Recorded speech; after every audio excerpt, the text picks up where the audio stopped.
One of the little thought patterns that came up was the concept that if something isn't hard, then it's not really worth it. If something is easy, it's not worthy. But what I think is interesting is what you said about being worthy, like the harder thing being a worthy thing because it is challenging. I think we have to be really purposeful to see that as just one paradigm, one way to see life, and step out of it into how the rest of the world works. No pain, no gain philosophy, and everything that's worth doing is going to be hard. Since you went to university to study medicine, you were trying to reach this point, right? And it's taken the best part of like a decade or so to get there, right? Ultimately, by the time you get there, by the time I got there, I was very much spat out the other side, deep burnout, wondered if I wanted to do medicine anymore. It's understandable that so many of us believe in this sort of very simple linear equation. More pain, more gain. And with that, you can also appreciate how terrifying it is for so many of us to turn down the pain, turn down the struggle, because we can easily make that translate to, I'm going to be less even in my life. I always kind of wanted to be one of those people where medicine was there 24/7 because that's what I felt like was rewarded, and I thought that was what I was supposed to be. And I always felt like because I wasn't quite like that I wasn't living and breathing it. I always felt there was something wrong with me. For a lot of us, what served us so far in medicine will potentially look very different to what we want the rest of our life to look like. But the question that we want to ask you guys, for all of you guys who are on the other side, is how long did you spend after you fellowed letting life be easy? Just really sit back and wait a moment with us. How long, after all those years of work, telling yourself that life was going to be better on the other side, did you actually spend letting life be easy? Hello, my beautiful friends. My name is Dr. Beck. And I am Christine Barker, and this is Am I Doing It Wrong? A podcast for doctors by doctors. Every week on the pod, we'll be bringing you conversations which shine light in dark places, normalise the doctor journey, ease unnecessary suffering, and give you actionable steps to thrive in all facets of your life.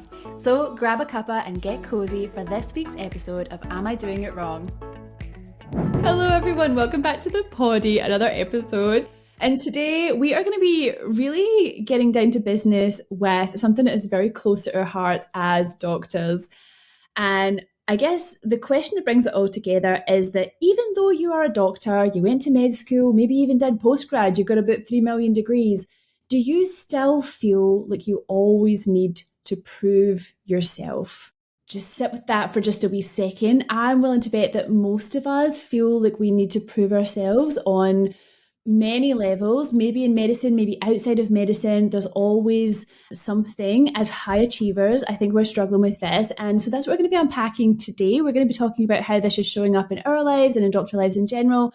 And then what we can do about it, really getting into, we've got obviously Dr. Beck as our thought wizard. She's going to be telling us why we're doing this and why we're getting in our own way. So hopefully we can do something about it. And also we have to tell you that Beck today, I've been calling Beck Darth Beck because she has a viral infection of all viral infections. And through this microphone, she does sound a bit like Darth Vader. So if you hear what sounds like Darth Vader, it's just Beck trying to breathe. Also, for those of you who are having an audio experience, Beck is extremely pregnant right now, and I'm just looking at her and she's like, I'm trying not to laugh, and she's holding her belly, and I'm thinking, is that baby going to pop out if she laughs? Because again, apart from the Darth Beck, we got some other stuff to deal with. Anyway, so we're going to be talking about this issue of potentially having to prove ourselves as doctors. And I guess I can think of a way that this shows up on the other side of training. So I'm obviously a consultant now, and I found that there's also times during your training where this can show up. And Beck, you had a real example from one of our dear darling group meetings recently. Can you tell us a bit about how this showed up for one of your clients? We were talking about picking a particular specialty. It's a fun and exciting challenge for so many of us when we can see ourselves in so many different specialty options. But if you've been in that situation too, where you didn't have your heart set locked on a particular specialty from the start, I imagine you can appreciate that, quote, dilemma of having too many wonderful, exciting options. It's actually quite painful and difficult because you're kind of sitting there being like, what am I going to do with the rest of my life? What am I going to dedicate my life to? And in particular, my hard work, blood, sweat, and tears, as we know that it takes with any specialty that you take in medicine. It doesn't matter which path you take, it's going to take a lot from you. It's going to ask a lot of you. So she has this beautiful problem of having lots of different options. But as we were talking, one of the things that came up that I think seems to be incredibly common in the very least the subconscious mind of lots of doctors, if not the very conscious mind of many doctors, is the importance of choosing something that we deem challenging enough, hard enough to be worthy of our life's effort, our life's attention, our life's dedication. And essentially, one of the little thought patterns that came up was the concept that if something isn't hard, then it's not really worth it. And reciprocally, if something is easy, it's not worthy. It's even a waste of time to do something easy. Have you ever had that experience of thinking that if something's easy for you, if something's not challenging you, it's wasting your time? And not only do I see this throughout almost all of the doctors that I work with and the clients that I work with, this importance that we hold on things being challenging and difficult to us. But this is something that's incredibly close to my heart. I know that when I was in medical school, I had a very strong mindset along this way where I used to think that the hard way was the only way. I believed so strongly in no pain, no gain, to the point that I would probably find myself doing things in nonsensically more difficult ways for the sake of it being hard, because I didn't want to, quote, take a shortcut. I didn't want to, quote, take the easy route. And it was like that emphasis on the importance and the worthiness of something being tied up with it being challenging, with it being difficult, totally skewed my decision-making process, because it would blind me to the actual outcomes, the actual point of what I was doing so often, because I would preference taking the hard route instead of taking what alternatively might have been the more efficient route, just the smarter route to get to the exact same place, just with less resources, less time, and less energy. And all of that illogical reasoning and decision-making came from this virtuous idea that doing the hard thing and the challenging thing is more worthy. Christine and I were talking about this phenomenon that comes up, and we can see, and we'll talk around how this shows up for doctors today. But we notice that a lot of us as doctors have so much trouble with just sitting in the ease of life. And Christine pointed out that this is a really classic thing that happens when you do finish your fellowship and you become a consultant. You know, so many of us are sitting here holding our breath before that moment, thinking, when I get there, life will be great. You know, not quite easy. We don't say the word easy, do we? But we're like, life will be good. And what we mean by that is we'll be relieved of all of the pressure, the stress, all the challenges that come with the training pathways that are really not designed to be something that you do long term, right? They're really jam-packed with extra work, extra hours, extra responsibilities, extracurricular activities that you can do for a short period of your life. So we all accept that it's a very hard period. And so we're holding our breath and waiting until we become a consultant. And then we are, quote, done. We're established. But the question that we want to ask you guys, for all of you guys who are on the other side, is how long did you spend after you fellowed letting life be easy? just really sit back and wait a moment with us. How long, after all those years of work, telling yourself that life was going to be better on the other side, did you actually spend letting life be easy after that enormous achievement? It's really an interesting question. And I love everything you said. And I'm going to circle back to that sort of my experience of that as well in a second of finishing. But I think it was just really interesting what you said about your own philosophy. And even before you get there, this kind of no pain, no gain philosophy, and everything that's worth doing is going to be hard. And I think there is some truth to that. Like, I don't think that things in life come easily necessarily, like you say. But there are these like decisions we make or the perceptions we have, and we can make things a lot harder for ourselves or not lean into the ease, even when it's right there in front of us. Even if it could be easy and achieve the same result, we often choose the harder route, is what you're saying, right? The person that you were coaching was having that trouble with career decisions. Should I choose the inverted commas easy path or the not easy path, even though truly every path has got challenges.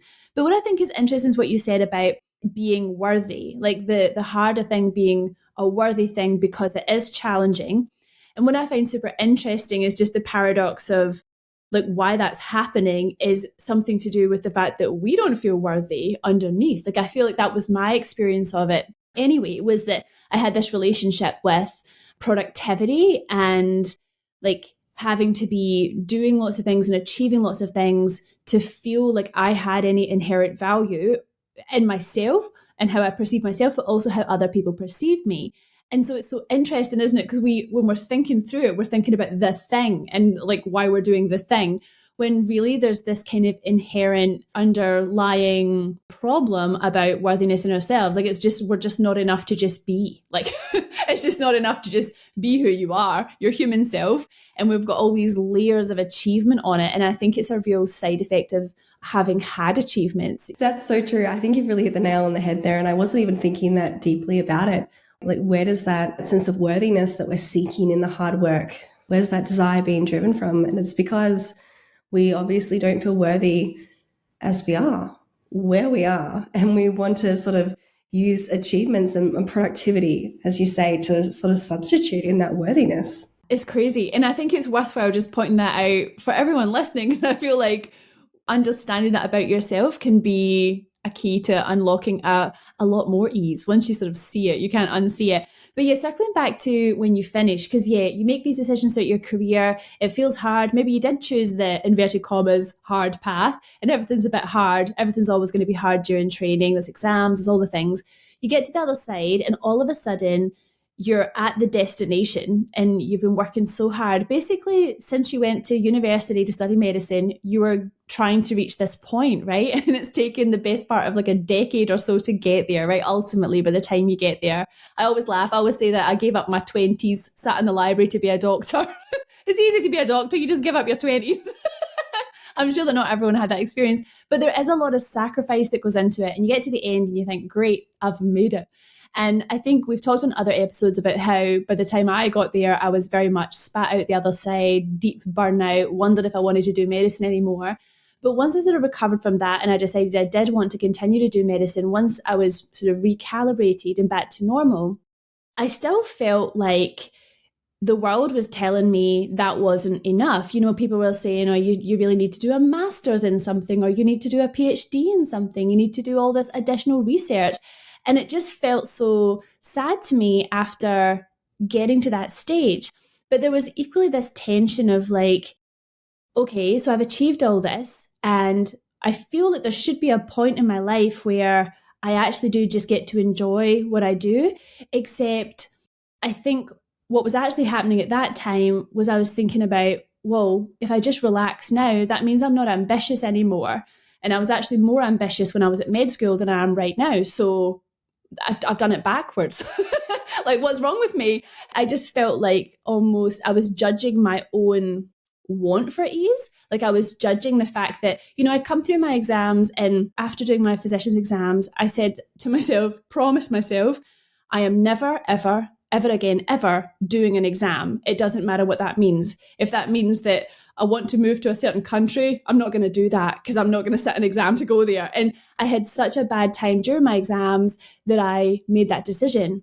But equally, that sounds very small-minded. But that was just where I was at. I felt like I'd struggled enough. I'd sacrificed enough at this stage. And I'm sure a lot of people listening can totally resonate with that, how much you do sacrifice to just do your training and just be able to show up to work, all these qualifications you need on top of med school. But when I got to that stage where I decided I'm tired, I don't want to do any more exams, I don't want to do a master's, I don't want to do a PhD, I just want to be a doctor and use the training that I've had, there was a mix of me feeling like I had lost my ambition, that I was less than in some way, and I had the outside world kind of telling me that I had to be something else. I had to stretch for more, and yet I didn't want to. And I guess the thing is when you become a consultant in whatever field, when you finally get to the end of whatever pathway you're on, the truth is that no one tells you is that you can do whatever you want to do. Like, as in, no one can take that away from you. You can have flexibility. You can design your week. You can work public, private, whatever you want to do. And there's actually no rules, but that's not what we're told as we go. And that's not what we're told by our colleagues at the end. And so it can leave you feeling this sense of it's never enough. This and it's always going to be a struggle. The fact that you called it small-mindedness when you were referring to not wanting to work harder, not wanting to struggle more, not wanting to do another exam as an example of something that creates that struggle and dis-ease in your life. I just think that's another symptom of this mindset that we're talking about, where, again, we're saying that because we seem to believe that hard work is the way to doing something worthy. And without that hard work aspect, without that struggle aspect, without that pain, there is no gain. And this is just a misunderstanding. And I think for doctors, this is something that we definitely very implicitly reinforced, because it sort of is how all of our system is set up. If you just work hard enough, I truly believe this, and I know that there are some exceptions, but if you work hard enough in whatever area it is along this pathway from, the moment you're in high school and you're doing the work to get into medical school, all the way up to being post-fellowed and trying to get into that next particular role that you want, or complete that research, or da-da-da-da-da.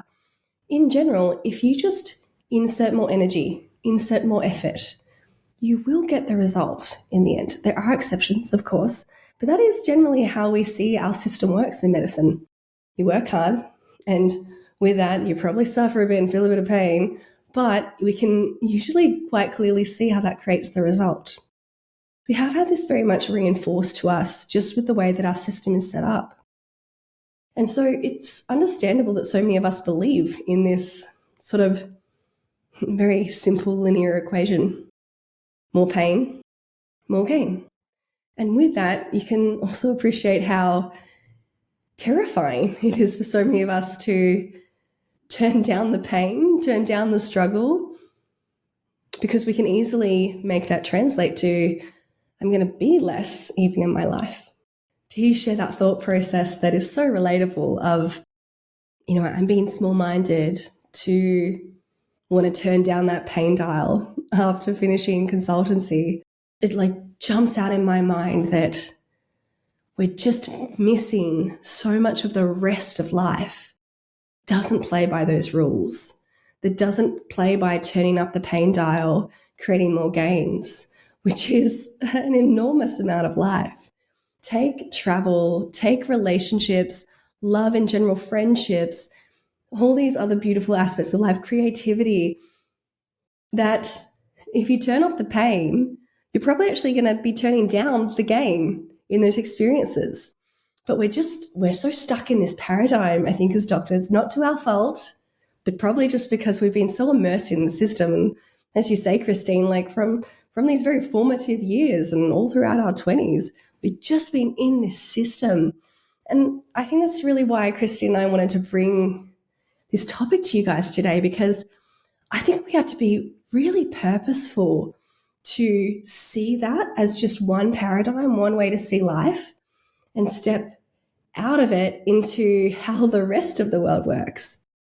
Because if we don't, it's so easy for all of us to just stay in that paradigm and stay creating these painful, struggling situations in our life, which might produce some awesome results.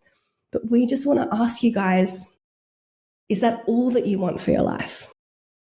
Or do you want to be purposeful about creating something different? Because the other aspect of this is, as much as it might seem like it should be an easy thing to turn down the pain dial and step out of that paradigm that is really uncomfortable and it is hard. You have to work very hard to stay in that paradigm. But at the same time, we want to acknowledge that it's actually terrifying to step out of it.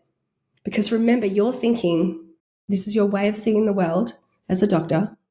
If I turn down the pain dial, I'm also turning down the results that I have in my life. I'm even turning down the worthiness of my results and maybe even the worthiness of myself. I absolutely agree with you. And I actually, talking about other aspects of life, like taking it there, I think it's actually a really important thing, because when we're going through the hard thing as doctors, getting to the end of our training, or even when you're finished your training, if you do decide to do extra things on top, which a lot of people do, and I applaud them, like that's amazing.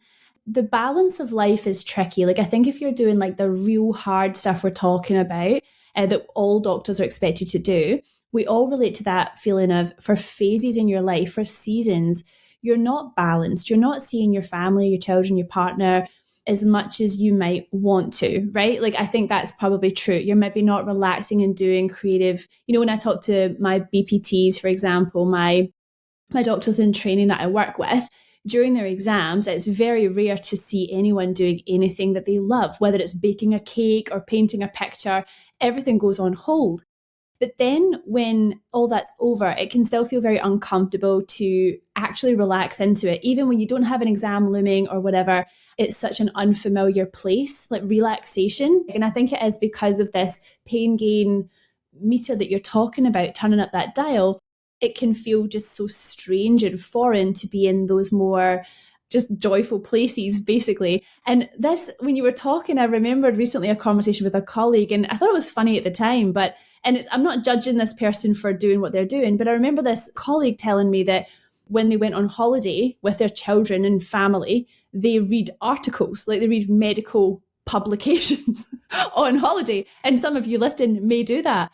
But I just thought to myself, I don't want to. I don't want to. I want a clean cut, like between my life, like the holiday that I'm paying all this money to go on in another country, and medical literature. It's not welcome, right?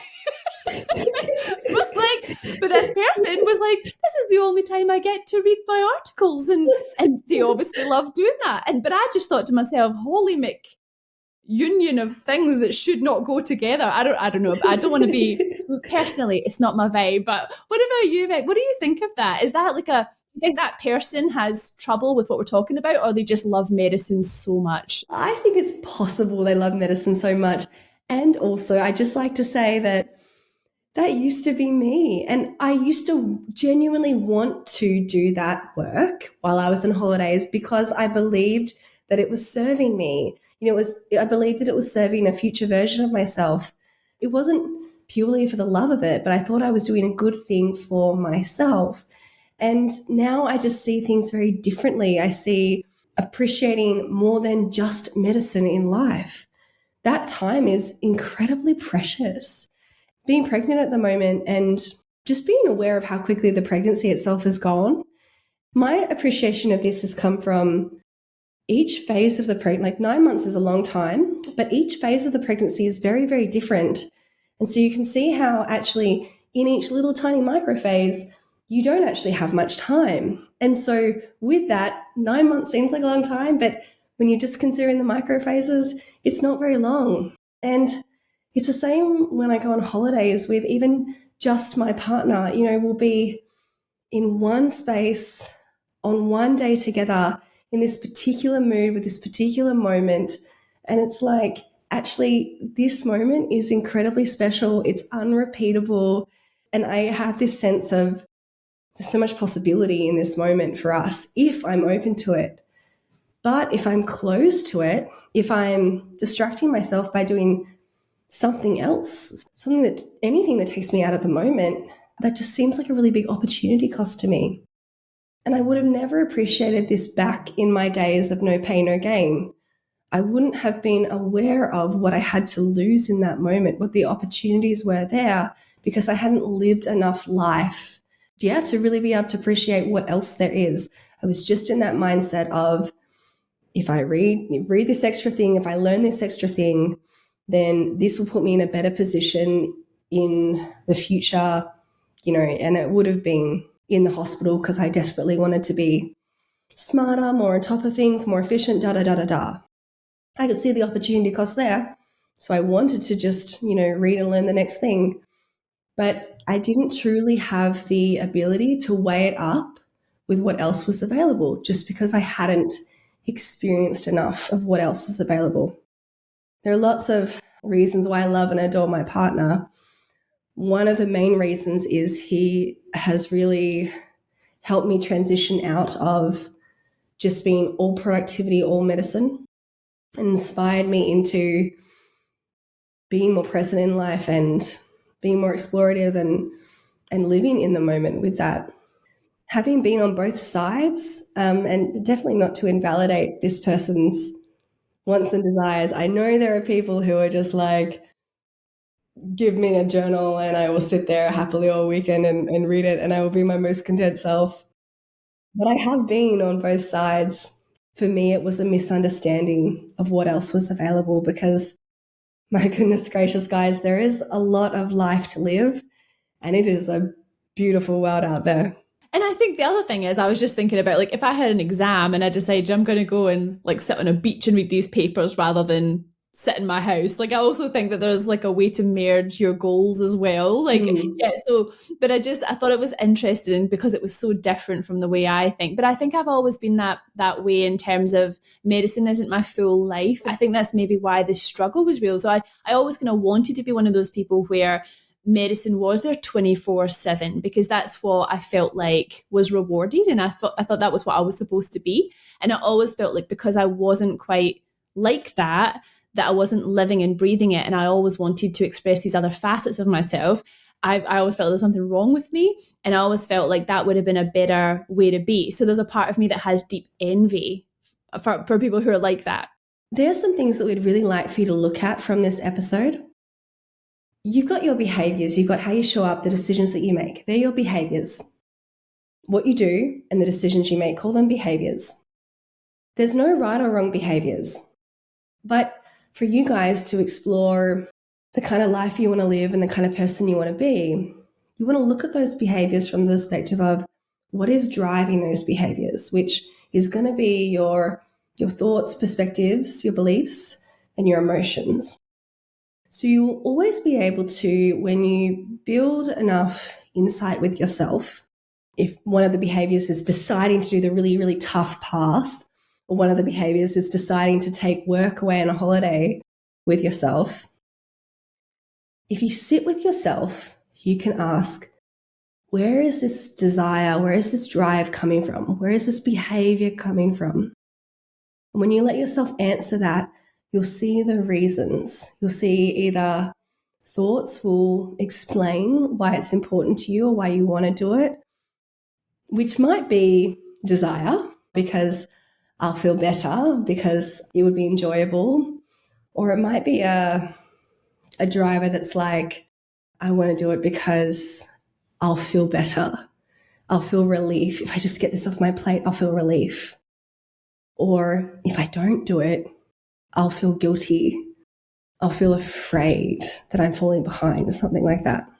So it might be these kind of thoughts that explain the behavior to you, or it might be an emotion that comes up when you think about doing the behavior you might feel, or you think about not doing the behavior, you might feel that sense of fear or this constrictedness, this discomfort. And that might help you clue into the fact that you're doing it because you're actually afraid of the consequences of not doing it. And as Christine said before, that can easily track back to things like, if I don't do it, I'll tell myself that I'm being lazy, like I'm taking the easy route. And taking a shortcut, or deep down, I won't be worthy if I'm not doing something productive. Or you might find, you think about taking your papers to the beach with your family and you just feel like lit up and expansive. And you're like, this is the perfect combination of everything. I've got my kids and my family here, and my partner's happily, like, I don't know, playing the sandbox, the world's sandbox at the beach with them. And you were just blissfully there in your own little world, reading away, and you're just like delighted and lit up. But that's really the way to start to not only make decisions in your life about when you want to let things be easy or when you want things to be hard, but it's, for a lot of us, just a really good place to start. Because for many of us, we'll find that we just do things because we've always done them that way. We just make these decisions because it comes automatically and with ease to us. But if you just start to ask yourself, why? Where is this coming from? Then you'll start to see your reasons, you'll start to see your drivers, and they can help you decide, do I like my reasons? Do I like how I'm making these decisions? And importantly, do I want to keep making decisions and behaving from this reasoning? Because for a lot of us, what served us so far in medicine will potentially look very different to what we want the rest of our life to look like, especially when you're in that post-consultancy period and you've done the bulk of the very compulsory kind of restrictive training, hard work period. It's a really beautiful opportunity to start making new decisions for yourself that build that life that you really want. And for a lot of us, hard feels familiar, hard feels comfortable, hard makes us feel like we're doing something worthy. But actually, ease, peace, joy, presence, all these beautiful, more positive, if not just neutral places to live your life from. These are the things that if you can add them back into your life, they're going to help you create an incredibly fulfilling and more well-rounded life, even as a busy, hard-working doctor. I love that. It was beautifully summed up, Beck. And I guess for everyone listening, I really hope that you know that you are enough and you have nothing to prove and you have already achieved amazing things. And whatever you achieve, congratulations and good luck to you. And also, it's not essential to have the most beautiful life. Sometimes you have done enough and you can relax, and that's okay too. So whatever you choose, I guess it's just this episode was really just to have that top of mind. And I think the way you said there is a transition between those two phases in life as well, I think that could be interesting for people to have a think about. We want you to live the fullest life, your happiest life, and the hardest path is the one that basically you don't want to do, the one that doesn't align with you as well. So doing something that's not in your heart space, that is also hard just because you don't want to do it on a deep, deep level. So thank you so much for listening. We hope that you have enjoyed this episode and we'll see you again soon in our next one. Bye. We get so many heartfelt thank yous from our fellow doctors for having these vulnerable conversations on the podcast. If you want to say thank you too, we would be most appreciative if you left our podcast a review. Reviews actually mean everything to us because they're what make the platform share the podcast with all the other doctor humans. And our mission is to make as many doctors as we can reach feel more human. Just go to your podcast app, click on the show, and find the option to review.